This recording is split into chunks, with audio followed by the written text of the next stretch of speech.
Before his name became associated with one of New York's most powerful crime families, Vito Genovese was an immigrant arriving in America. He came with little, but he had ambition.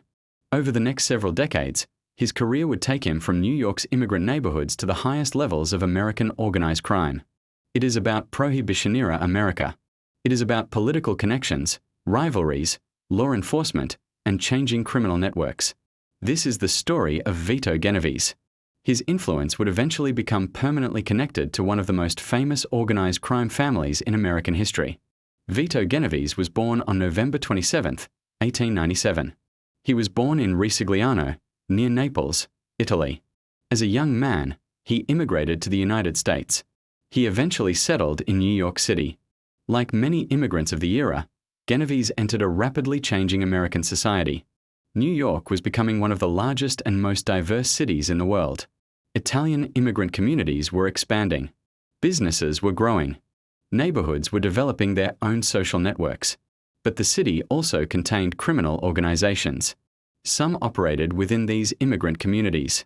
Genovese became involved in that world at a young age. His rise would accelerate during the turbulent years of Prohibition. In 1920, the United States entered the Prohibition era. The manufacture and sale of alcoholic beverages were banned. The law created an enormous illegal market. Organized criminal groups quickly recognized the opportunity. They built increasingly sophisticated networks around the demand for alcohol. New York became one of the most important centers of this underground economy. During this period, Genovese became associated with Lucky Luciano and other rising figures in New York's criminal underworld. These younger figures were challenging older traditions. They were also looking for a more organized approach to power. Genovese became part of that transformation. By the early 1930s, Lucky Luciano had become one of the most influential figures in New York organized crime. Genovese became one of his trusted associates. They belonged to a new generation. This generation wanted to reorganize the major Italian-American criminal groups in New York. The turning point came during the conflict known as the Castellammarese War. The struggle between rival factions exposed weaknesses in the older structure. When the conflict ended in 1931, a new organization began to emerge. Its goal was to reduce internal conflict. It also aimed to create a more coordinated system. Genovese was positioned close to the center of this new structure. After the 1931 reorganization, Luciano became the dominant leader of his organization. Genovese served as one of his most important lieutenants. The organization became increasingly sophisticated. These groups were no longer operating only as neighborhood gangs. They were developing broader networks. They were also building relationships across different cities. Genovese's reputation continued to grow. People viewed him as ambitious. They also saw him as a strategic thinker. But his rise created enemies. And in the world he inhabited, loyalty could change quickly. So could alliances. In 1936, Lucky Luciano was convicted in New York. The charges were related to prostitution. He received a lengthy prison sentence. His conviction dramatically changed the balance of power. With Luciano imprisoned, Genovese became one of the most important figures associated with his organization. But Genovese's position did not remain secure. A rival figure soon became increasingly powerful. His name was Frank Costello. Costello gradually became the public face of the organization. Genovese and Costello represented competing approaches to leadership. Their rivalry would become one of the defining conflicts of Genovese's career. In 1937, Genovese left the United States. He went to Italy. For years, he remained outside the country. He continued to maintain connections to the American underworld. During World War II, Italy became the center of his activities. The war dramatically changed Europe. It also created another complicated chapter in Genovese's life. After the war, Genovese eventually returned to the United States. When he came back, the balance of power in New York had changed. By the late 1940s, Frank Costello had become one of the most influential leaders of the organization. The group had once been controlled by Luciano. Now Costello was at the center of its leadership. Genovese wanted that position. The rivalry between the two men intensified. Behind the scenes, alliances shifted. Other organized crime figures had to decide where they stood.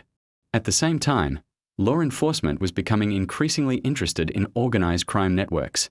Genovese understood that gaining control would require more than ambition. It would also require alliances.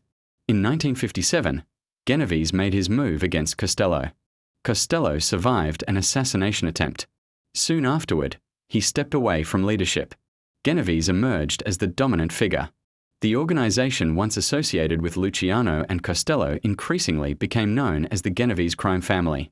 The name would remain attached to the organization long after Genovese himself was gone. At the height of his power, Genovese was considered one of the most influential leaders in American organized crime.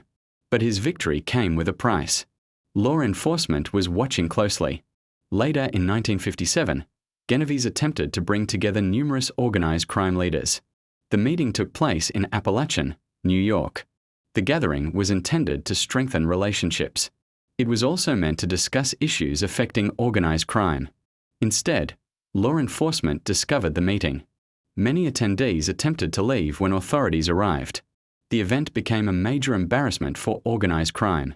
More importantly, it provided law enforcement with valuable evidence. Authorities gained a clearer picture of how organized crime operated. The networks extended far beyond individual cities. The Apalachin meeting became a landmark moment in the history of American law enforcement.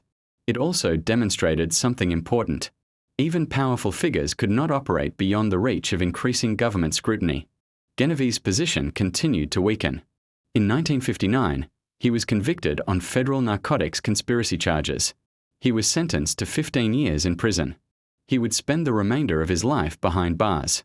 His imprisonment effectively ended his direct control over the organization that carried his name. Genovese died on February 14, 1969. He was 71 years old. He died while serving his sentence. But his name did not disappear. The organization associated with him continued to exist. It became one of the most enduring names in the history of American organized crime. Vito Genovese began his life as an immigrant arriving in America. Decades later, his name had become permanently connected to one of the country's most notorious organized crime organizations. His story reflects a complicated period in American history. It was a period shaped by immigration. It was shaped by prohibition. It was shaped by urban expansion. It was shaped by organized crime. And it was shaped by the growing power of federal law enforcement. Understanding that history does not require glorifying the people involved. It requires understanding the circumstances. It requires understanding the consequences. And it requires understanding the institutions that shaped the era. Vito Genovese died in prison in 1969. But the organization bearing his name continued for decades. His life remains an important chapter in the history of organized crime in America. This video is created for educational and historical documentary purposes only. It does not glorify, promote, or endorse organized crime or illegal activity. The information presented is intended to provide historical context. It is also intended to encourage a better understanding of American history and law enforcement. Historical accounts may differ among sources. This video does not encourage or celebrate criminal activity.